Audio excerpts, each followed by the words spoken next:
So if you're comfortable, I'd love to see faces. Otherwise, I completely understand. And then today our focus is on looking at how to use AI to streamline feedback and grading in ways that are accurate, ethical, and aligned to learning goals. And then looking at utilizing and teaching students to use AI to support the writing process, but not as a replacement for their own thinking or writing. So the first question for you is, have you used AI to grade or give feedback on student assignments? If you are using it to grade or give feedback, what types of assignments and how often?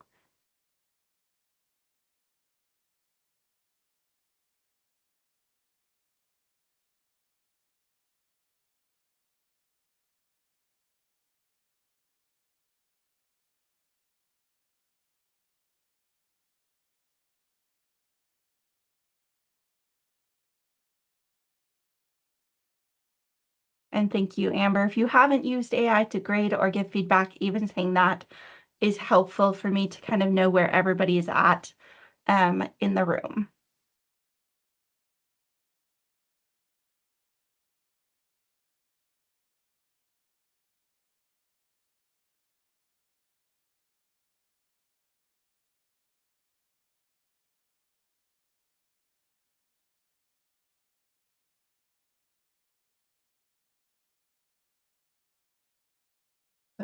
So it looks like majority-wise, we have not been using it for that.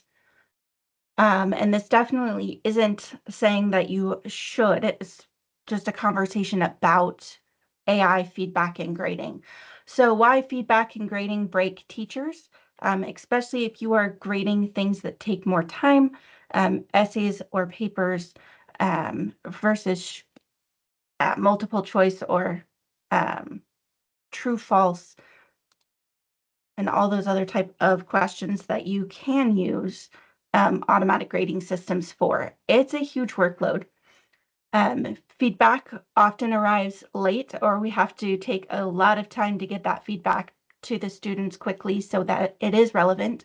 It's a cognitive overload and fatiguing.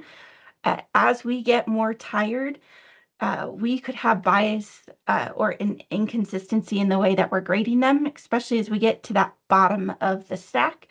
Um, Potentially, teachers could mix behavior and mastery in what they're seeing just because we know the students well. And then it is a lot of emotional labor and a cognitive load for you as the teacher. So for the feedback piece, like research on feedback shows that if we're giving feedback to students, especially around writing, but this is true for any type of feedback, it really needs to be timely and it needs to be tied to specific criteria. And so if we're giving it too late or we're just giving a grade on their writing, then that is not helping them grow as efficiently as writers. So then looking at, can we use AI or should we use AI? And so the teacher's dilemma or the ethical paradox is, if we're not letting students use AI to write or complete their homework, then should teachers be using AI to grade? And the experts on here have said or have responded, and again, you can agree or disagree because this one is definitely more of a contentious, debatable topic, that students are learning, and so they are novices and they need to practice, and that's why we're not letting them use AI to complete their work. However, you as teachers are the experts. You know how to grade, you know what you're looking for, you know what quality feedback is. And so you're using it to help with your efficiency so you can spend more time doing those things that you need to do to prep and plan and prepare and teach. And so then looking at, if we're using it for grading, the risks of the digital red pen. So depending on what kind of program you're using or what you're looking at, you want to make sure that it is FERPA and COPA compliant and that you're not uploading student names or IDs into public AI systems. Or if you are, then the data has to be de-identified. So it's not that you can't put an essay into the free version of programs or programs that aren't approved by your school, but you need to make sure they've been fully de-identified first. Using bias, so AI can definitely still be biased. and it may penalize non-standard dialects or creative choices that don't fit its training. And so you can balance that by some of what your rubric or description is, and then hallucinations. AI can still invent errors or misinterpret facts, so it still requires that human oversight. And so where then can we look at having AI assist us in our assessment pieces? And so again, a lot of the assessment pieces I'm talking about are more of those written pieces, but you could potentially apply to other areas.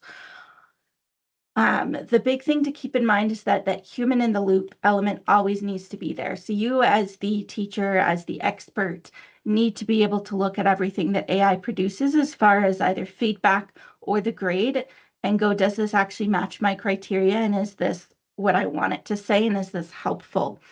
And so it can help you with drafting comments aligned to your rubric so that they can be personalized comments instead of you writing them from scratch every single time. And this is no different than having like a bank of comments that you pull from. So I know Google used to have like a way to do a bank of comments that you could pull out. And a lot of teachers had those banks of comments that they could copy and paste. So this time they're a little bit more personalized. Helping you check for consistency by comparing similar pieces and how they're scored against the same criteria. Looking at providing first pass low stakes feedback for practice drafts while you focus on a smaller set of priority pieces, or maintaining anonymized view of student work when appropriate. And so then potentially using it, what specifically, so automating a routine grading task, generating personalized feedback, drafting grades that you can then review, identifying patterns or learning gaps. So if you have upload a batch set of student work, you can identify, are they missing content? Are they missing a specific concept? Are they missing a skill? Where is that gap? Supporting writing, and that actually works really well with all subject areas, that you can upload batches of things and go analyze this work for similarity, similar gaps or similar missing elements, and then it can do that for you. Supporting writing with revisions, suggestions, creating exemplars and rubrics, and providing accessibility and differentiation. So those are all some of the ways. So I'm not spending a ton of time on showing you the particular programs that you can use. But I do have two that I did want to show you for feedback, and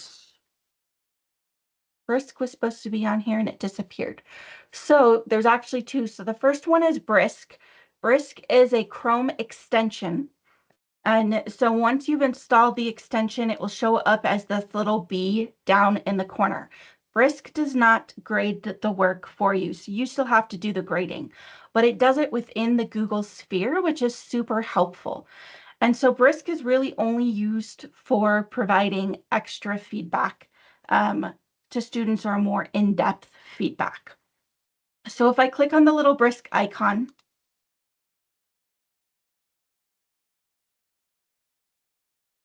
I'm given some options and I can click on Give Feedback. And then what you'll have available on the free version is Glows and Grows, Rubric Criteria, or Next Steps. And so these are three different ways that you can have feedback presented that you can then embed into the essay. And you'll see that I'm in Google Classroom, so you can do this right from Google Classroom as you're reviewing student papers digitally, and then have that feedback posted onto the assignment. So if we chose to do rubric feedback, I would click on that, and then you would select your rubric. It does want you to select something. Let's see if it will.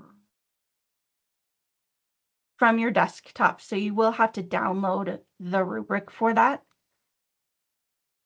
And then it just attaches the rubric to that. So then I say Brisket.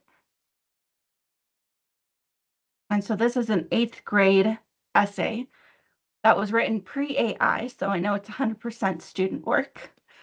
But then because my rubric has ideas in content, organization, voice, word choice, and sentence fluency and conventions, it's now providing me with feedback options for each of those.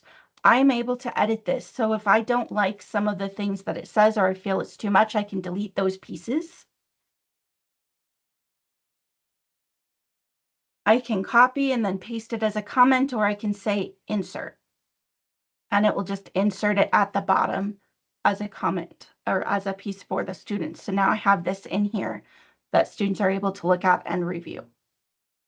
So that is one way to provide feedback. But again, that human in the loop piece is you want to make sure that the feedback is actually matching the rubric to the feedback you would give. It's not meant as just a shortcut that you're not reviewing it and looking at it and making sure, like you need to make sure that it's actually valuable feedback and it's not too much. This is way too much feedback for an 8th grade essay if I'm expecting them to be revising. So the second one that I wanted to show you is School AI. And the reason I'm showing you School AI is because it has a pretty robust free version, and they just introduced a batch uploader. You can upload a series of essays that will grade and give feedback, a little bit of feedback on it, not as much as Brisk. Now, these need to be taken with a grain of salt because I did it with 2 different rubrics just so you could see the difference in this. This one, the first rubric you can see here, I know it's probably small on your screen, is a holistic rubric. And so it says like the advanced criteria, if they go above the meets, would be potentially an A. If they get everything in proficient, they're a B. Close to is a C. And so you can see that I have 3 students that got B scores and a C score. I can click on any of those and it will show me their feedback.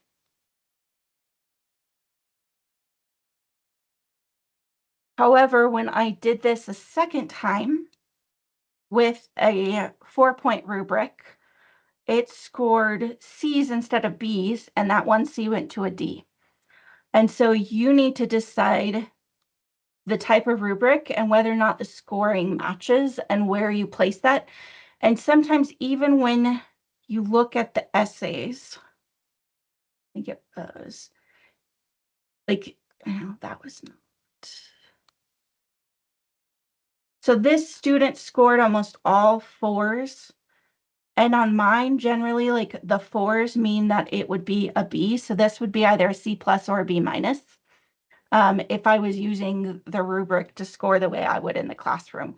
So these scores, it's just adding them up and then giving an overall out of the total. And so if you're not counting, or if you are counting that percentage, that may not actually reflect the grade that you want it to reflect, because we know rubrics aren't necessarily supposed to be counted up as points and divided. So the grade here is not accurate to how I would have assessed and given a final grade. So both of those are new, like the School AI piece is new. The reason I'm showing you this one versus others is because this one has a pretty, like I said, robust free version. You can upload 30 essays at a time for each assignment.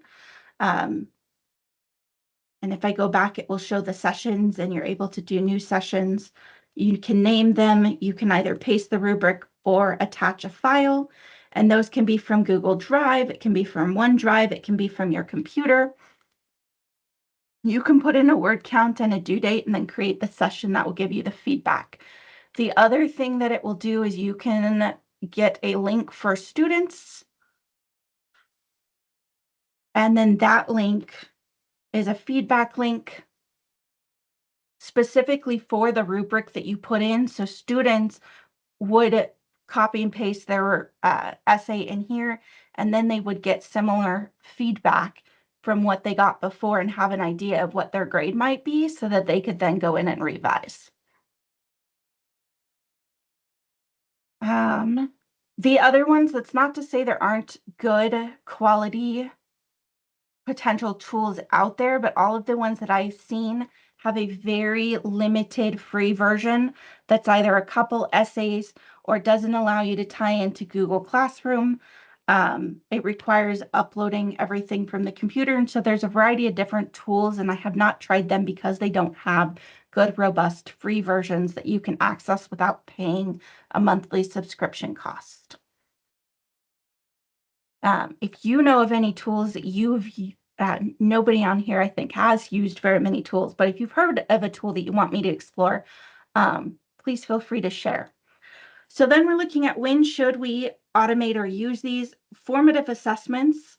The goal is instant feedback, syntax checks, getting students unstuck. This is where AI really lives. It can provide immediate feedback to the students so that they can revise and continue to work on their work when there's only one of you. For the summative piece, you really want to make sure as this becomes a summative grade that you are giving final judgment. You've got the context for it. You're that human in the loop if you're utilizing AI to help you or assist with grading. And then again, just reviewing kind of that ethical piece, making sure that the programs that you're using are FERPA and COPA compliant, or that you're de-identifying the data, being transparent with students and families that you use AI to help provide feedback so they get feedback quicker. That human in the loop piece where you're never just copying and pasting without reviewing. And that should be true of everything, more or less, that you create with AI. And then proportionality, using AI for low stakes formative work and making sure that those really high stakes assignments you've got eyes on. If you decided to use AI, would you share it with parents? Why or why not? And so this one definitely would be that if you use it, or if you chose to try.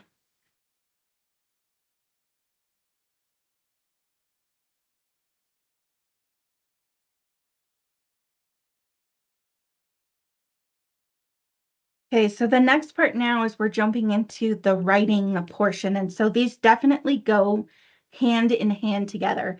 So is writing obsolete? When ChatGPT was initially released, within 2 months, there were articles out that said that English is dead, writing is dead, the essay is dead, and bemoaning that writing was becoming obsolete. So you've got different views. On the one hand, you have the view that AI has rendered traditional writing skills obsolete, that you don't need them. You can use AI to write reports and emails. There are certain things that really make something seem like it's written by AI. And when I get emails like that, it makes me cringe. I do definitely use AI to help me refine my emails. Um, and to make things more personable or more professional, um, especially if I'm writing to someone who has like an administrative position or a position above mine. I want to make sure that my writing is clear and has clarity. And so I'll put something that I've written through AI, but I've already done the drafting. The other side of the thinking is that writing is thinking on paper. And this is the mode that I take and I encourage all of you to take, is that writing is definitely not obsolete, and that writing is critical for our students because it develops their critical thinking skills. And so the question I have here, if you feel comfortable answering in chat, is if an AI can produce a grammatically perfect essay in seconds, what exactly are we measuring when we assign one?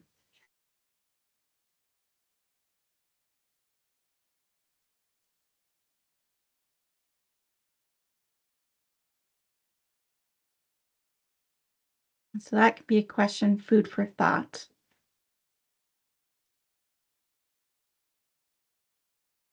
So every generation and every time has had different technologies that have made people panic or go, oh my goodness, what's the world coming to? Or learning is dead.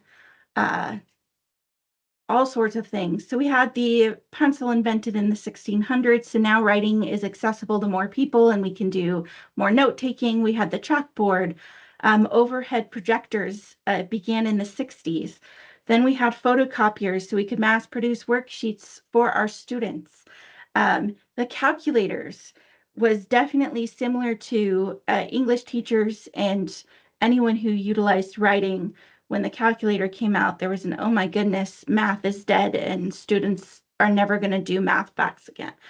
Um, versus being able to use it again as a tool. Personal computers being able to search the internet, the invention of Google, and now we've got AI. And so this is definitely a cycle. And so how we learn and the tools we use have changed over time, but that doesn't mean that learning is dead or writing is obsolete. So the focus is that AI is a writing partner and coach and not the author. First drafts are human. So when we focus on writing as our assignment, that is what we want the students to be doing. And again, it's meant to be building their critical thinking skills. We really need to approach it that writing, that AI can be a partner and a coach in the writing process, but it is not the author. And our first draft needs to be human driven. And so looking at writing in the age of AI, some core principles. So the AI partnership is evolving. A lot of workplaces have hybrid writing, like people are using in different professions AI to do a lot of the writing for them or assist in writing, good and bad. I'm sure you've seen some of the newspaper articles that at the bottom will have this was written by ChatGPT, or there'll be some indicator because the person forgot to delete it. Um, and we have the same thing also happening with some of our student work, but in general, there is a lot of AI being utilized in workplaces. And a lot of those workplaces have an expectation that generative AI is being used, at least to refine and correct the work that others are doing. And so that AI partnership is not going away, and we need to make sure our students have some exposure to that generative AI and how to use it efficiently, effectively, and appropriately. And so then the second one is process over product. So we really need to, when we give writing assignments, move from product focused to process focused. When we're looking at the process of writing, we're looking at writing as it goes along and not just that end product piece. And then the last one is really about writing in general. There's a 24% proficiency gap. So um, only 24% of students are proficient in writing. And I had to do some digging on where exactly this stat came from. And this was from the NAEP tests in 2011, because they gave another test in 2017 and didn't release the scores because they used tablets instead of computers and decided that the data was not comparable. And so the next one is not going to be done until I think they said like 2030. So while this statistic is old and it's really hard to dig into, like Oregon's data, you individually can check your school scores, and I think they'll separate them out. But when you go to the public facing documents, the ELA scores for Oregon are all a composite score. They're not separated out by writing and reading. So it's really hard to find where that score actually is. So this is the most recent data that we have that's accurate in any way. And so AI can help if we use it appropriately. The goal would be to help students improve their writing, not have them use it to do the writing for them. And if you have any questions or any thoughts that pop up, please feel free to share in the chat. So this is Joan Sedita's writing rope. It's based off the reading rope for anyone who's familiar with that. Um, and so it pulls out what are the critical things that are involved in writing instruction. And that's critical thinking, syntax, text structure, writing craft, and transcription. And so then you're looking at where could generative AI be embedded within these different elements. And so the critical thinking piece, it's really important that students have ownership in that piece. We want them to do a lot of their own thinking, but there is ways that AI can be an assistant to them in that thinking. Um, the writing craft is also a place AI struggles with authentic voice. And so students really need to be able to build and create their own authentic voice in writing. But syntax, text structure, and depending on grade level transcription, AI can be more supportive in some of those areas. And so Matt Miller has done a lot of work with generative AI. He's the Ditch That textbook, and he does a digital summit every year. But he has a spectrum of AI integration from AI generated, where AI does all the work, to human generated, where there's no support. With AI, it's a sliding scaffold, and you, as the teacher, as you develop assignments, need to figure out where upon this does AI fit or your assignment fit in, and why.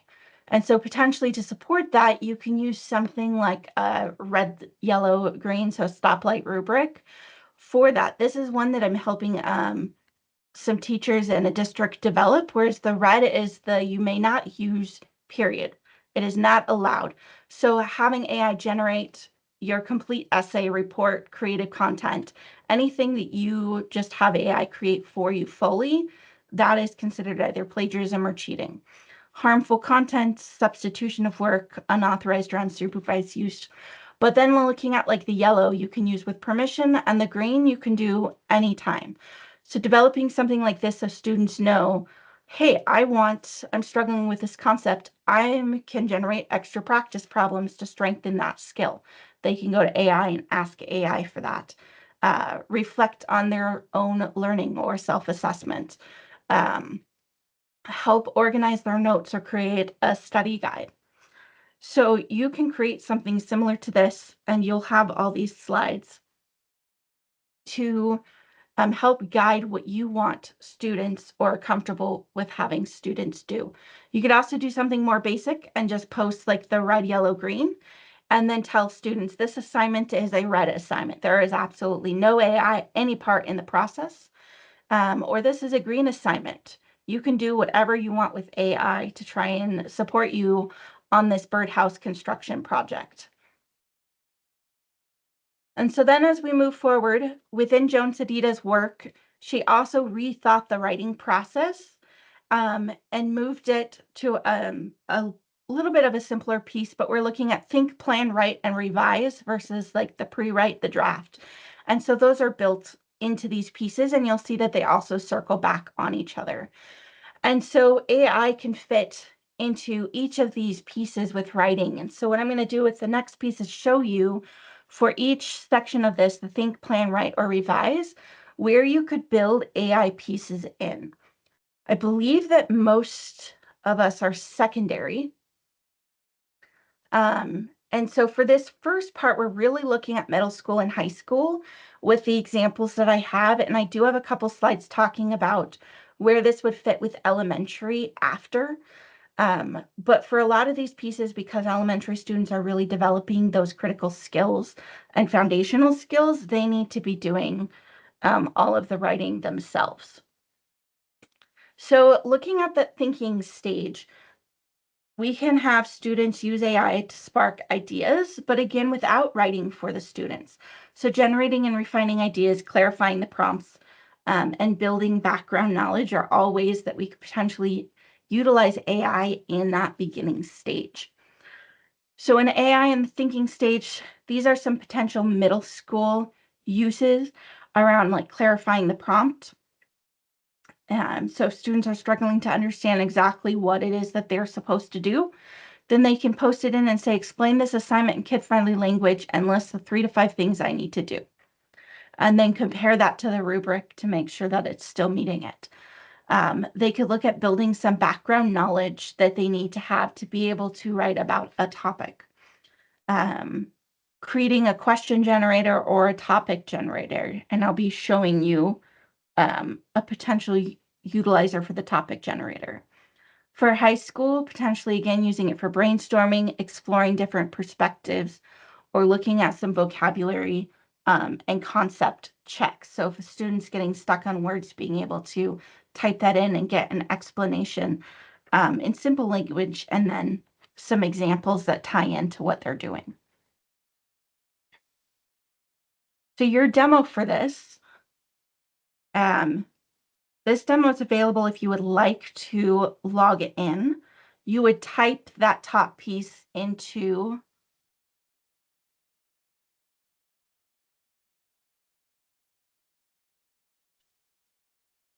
You type that top piece into your URL. And we'll post it in chat. And then you'll put in the code, AWSM.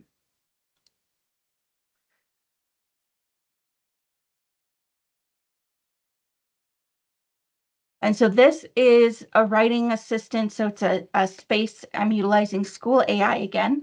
And this time I'm utilizing something that they call Spaces, which is a moderated chat chatbot that students individually work with. So if Lena was signed in, she would have her own chatbot. Danielle would have her own chatbot. Rich would have his own chatbot. So everybody would be interacting individually, and then the teacher would be able to see data about that. And this one is specifically a brainstorming one. So one of the big things when I taught English and was attempting to get students to write and giving them either some choice or a lot of choice in topics, the big thing that I'd have, or even if I wasn't giving them a lot of choice and gave them a topic, was still, what do I write about? I don't know what to write. And so being able to have a brainstorming session is super useful.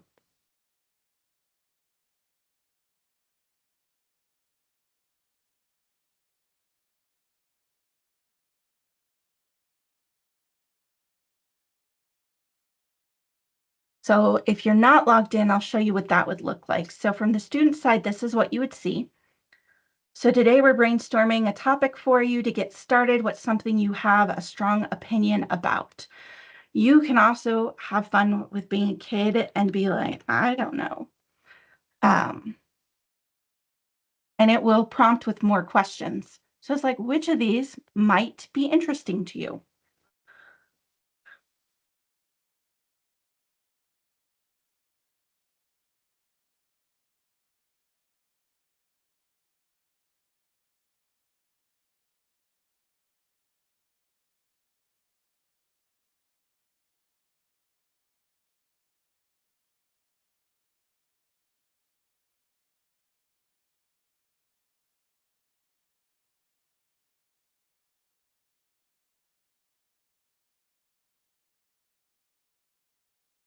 And so you'll see that like as it narrows down or helps me narrow down a topic. And obviously, if you still have a student that is just completely disengaged, they're not necessarily going to engage further. But one thing that School AI is very good at is continuously giving prompts. So if you say like, I don't care, I don't know, at some point it's going to keep bugging the student with enough questions that hopefully they'll start to answer. Um, so that's on the student side. And I see that a couple of you are playing around with it.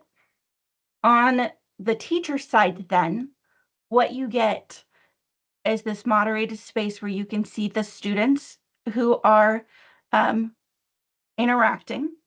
You can kind of see a place where they're potentially at.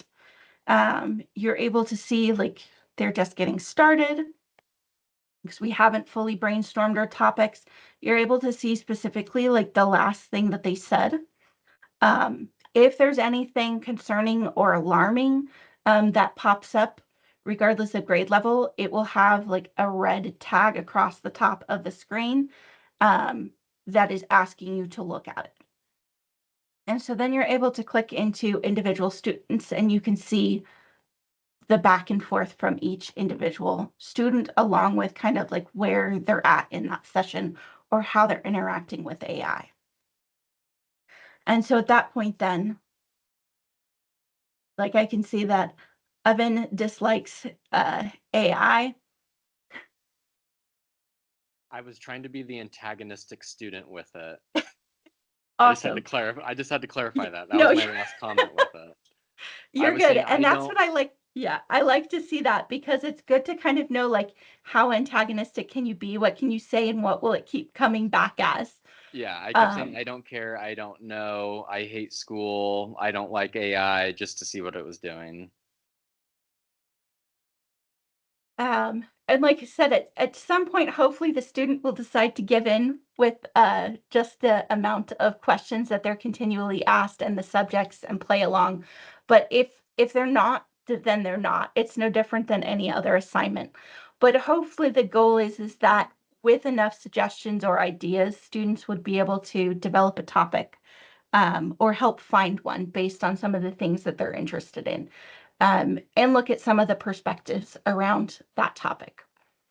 The last thing on that with the spaces is you're able to pause and end. So if I pause it, no student can access it again for the time being. If I end it, then you're locked out of it. The only downside to this is you'll see that when you logged in, you were not logging in with Google. That means that all student information is protected because it's completely disconnected from the students' Google accounts. However, that also means that if you want to come back in, you're starting a brand new session. So if a student leaves, they cannot restart the session they had, or they're restarting. They don't get to keep going with the session they had. So these are like one-time session only for students and not a space they can come back to and see what they've done. Ayla, I have a question real quick. Yes. And maybe you already said this, but the little face emojis that were on your teacher view of things, what do those mean? I believe those are about your interactions with AI, like you're having a positive interaction and participating, that you're kind of just getting started or doing like the I don't know, I Okay. don't care. I was wondering why mine was the disgusted face, but yeah, that makes sense why. So that I believe they're meant to be like the engagement monitors for how engaged is a student in the process. Okay. There is a text to speech piece and it will read aloud, and both of those are, the read aloud is actually pretty natural and decent sounding.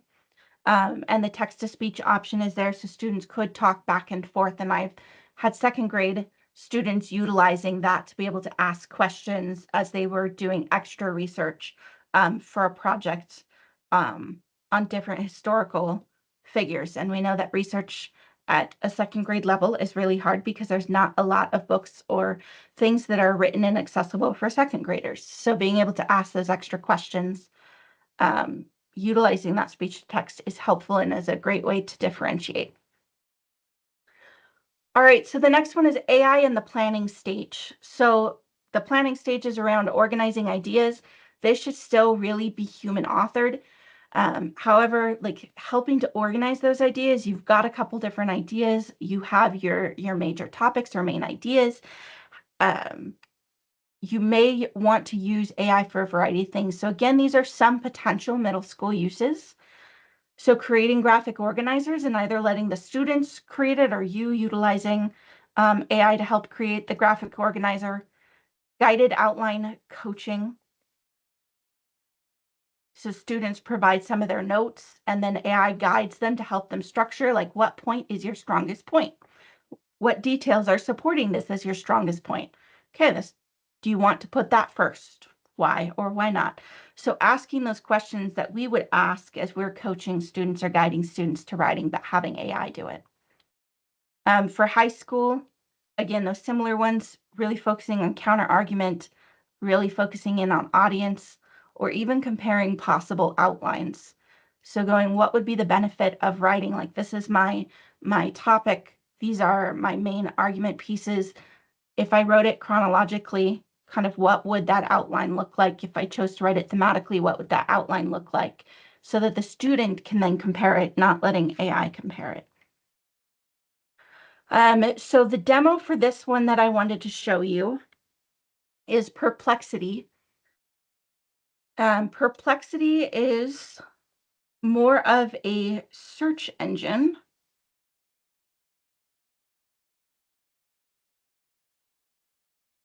Jumped way ahead.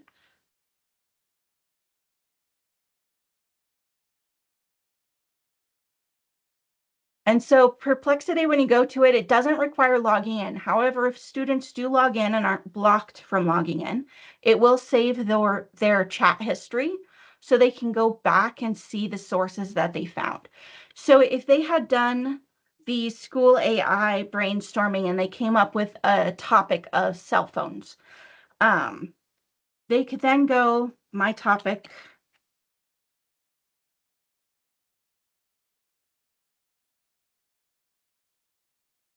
and then they could look at like who because maybe one of the questions that you included on the assignment for these students was like, who are the stakeholders? Who does this concern?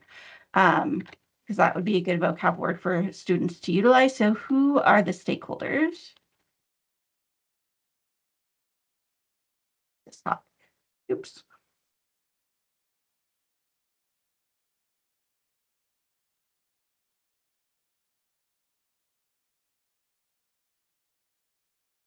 Yes, I know it doesn't like that I was already here.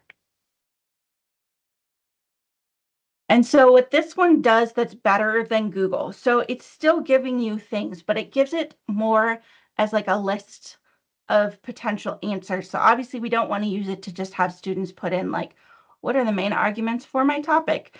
But it could list what are some of the strong arguments against or for, but then asking students to really start with that research. So what are the research questions they should be starting with? They can plug those in.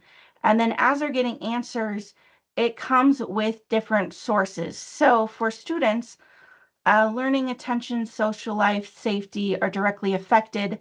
There are 3 different sources that they use to come up with this little piece of information, and they're all listed here. So then I could go to those sources specifically and read more about it. If I scroll down, it will give me a chance to click on the sources that are provided so I could see which specific sources it's giving me for the answers that I have. And then I could look through that and I could go, oh, it's got Britannica, or it's got it's one that doesn't seem actually Cliff Notes. I don't want you using Cliff Notes. So then students could get rid of the source that you don't want them to use. If you click on them, it will take you to them, but you are able to edit the sources and remove sources, which is super helpful and looking at like the answer pieces to it. And then again, going to those sources, it also offers suggested follow-up prompts or questions that the student could explore further. So utilizing this versus the Google search, where I don't know about your students, especially with the AI stuff being embedded now.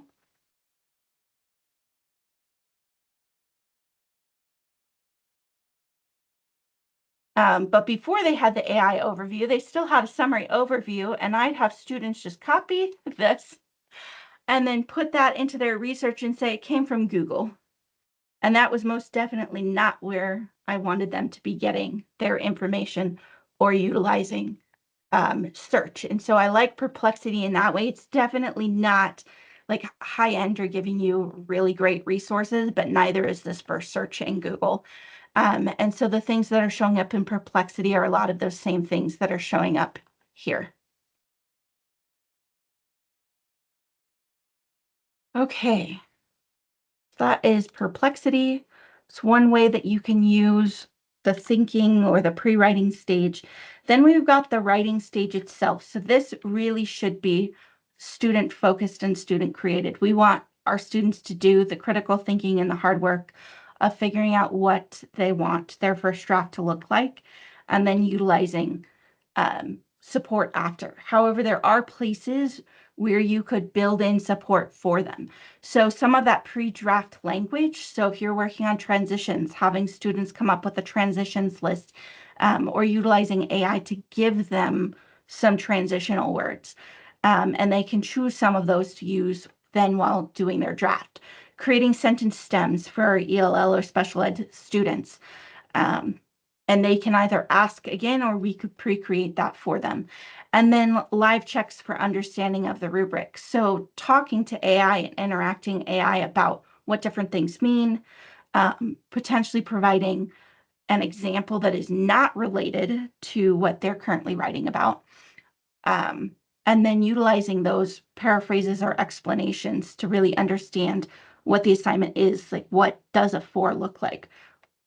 What do those different language pieces mean? What do they need to have included in their draft?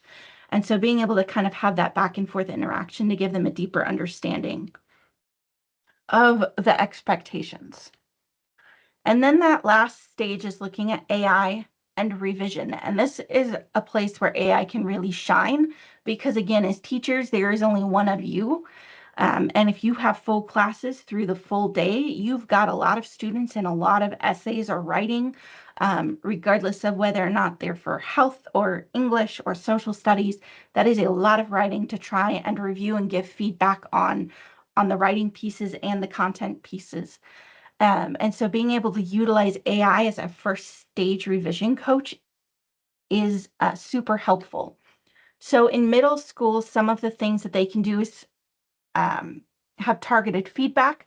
So they can post a single paragraph.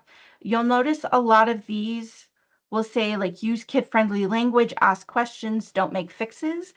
That's if you give access or your school gives access to like ChatGPT or Gemini in general, or even school AI, and you don't put in the guardrails. ChatGPT and Gemini and Claude and all of those core language models, especially, their favorite thing to do when you ask it a question is, would you like me to write that for you? Um, or it will even just start revising it for you. And so if you're going to use one of those or have a station set up, making sure they're definitely saying not to write it for them. You can get around not doing that by setting up gems, um, GPTs. So these GPTs and gems are like personalized versions that you set the requirements for or the guardrails for on how they're used. Um, and I'll walk you through that in a second. And then for high school, again, these are just a few more suggestions. But the big things to focus on is that AI should not rewrite sentences or paragraphs, suggest full replacement sentences, fix student writing, generate new content, summarize students' ideas in new wording, or improve fluency by rewriting text. So the goal is to help the student critically think about the writing. A lot of times, the AIs will offer suggestions in wording, and so you'll want to make sure you put that guardrail in, because otherwise we're going to have students copying and pasting the wording that AI gives, even if it's just at the sentence level, especially around like thesis statements or evidence. So you could specify that you're okay with it giving a sentence stem, like the author stated, um, or on page 33, like whatever sentence stems you're comfortable with, or if you want to specify a topic for the example. So sometimes I'll say you can use this topic for an example because it's a topic I know my students aren't writing on, so they can see what a thesis statement might look like in the context of a piece, but it's not going to be easily copyable onto their paper. You could do this in School AI in the spaces. They have it set up where you can put guardrails in as well. Um, in my case, I decided to do a gem. Um, if anyone is coming to the EdTech Summit next week, Rich is going to be doing a session on Gemini and gems. And so hopefully he'll be able to go into more depth with you for this. But as like a quick overview of what gems can do is you can set up an AI to do a repeated piece of work over and over.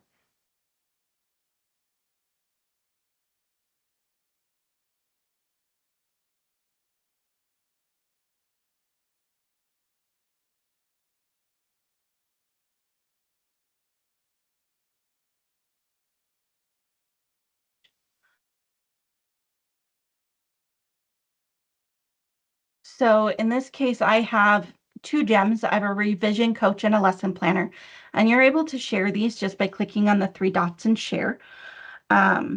Pendleton folks, I think that you are currently blocked from Google Gemini, and I'm working on having that unblocked. But the revision coach, so if you click on it or if a student clicked on it, they would see that, oh, it provides coaching and revision. You're also able to put a support level. And so I said guided learning because that also prompts it that it's not to give answers, it's to guide the student. And so if I went into the edit piece of this, what you would see is the instructions.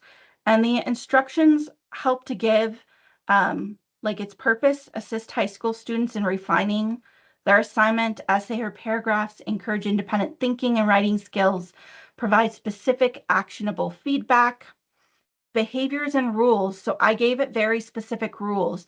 I told it how I wanted it to start by asking students to paste in directions or a rubric and then provide feedback.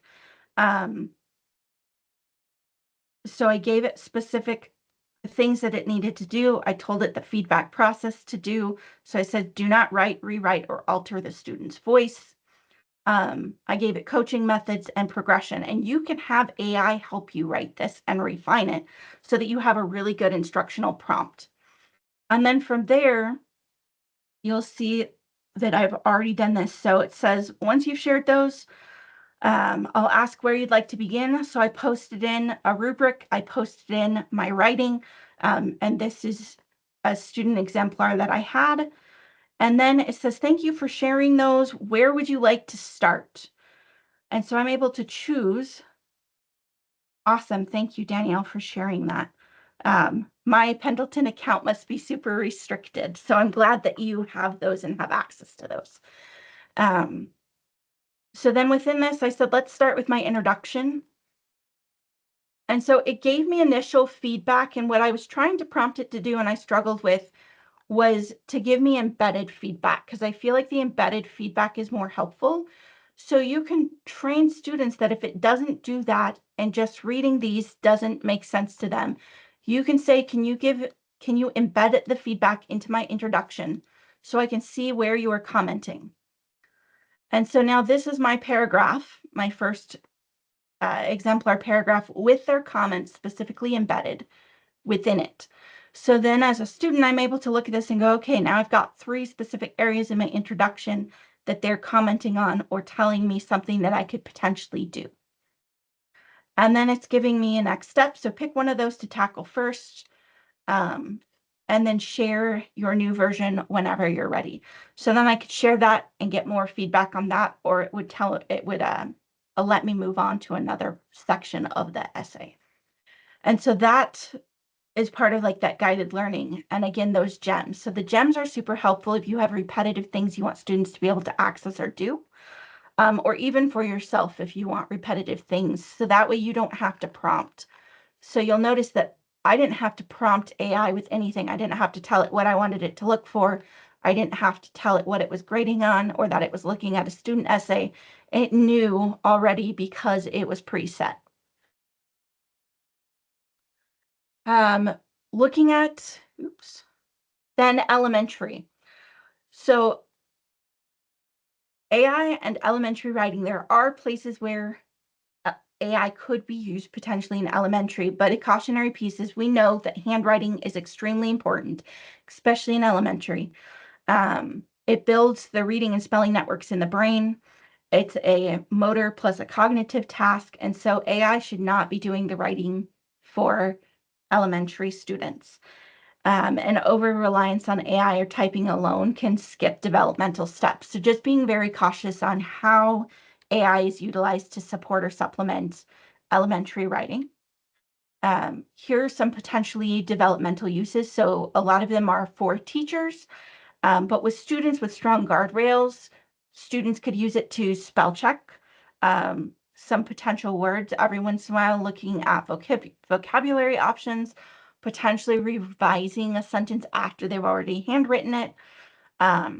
Students can read it. So this is one that I do like. Students can read their writing into one of the AI programs, and the AI can identify one thing that's clear and one question the reader may have. So they could do a glow and a grow, and then the student could go back and adjust their writing. Idea brainstorming, especially with support from the teacher. But again, especially the limited use of diction tools.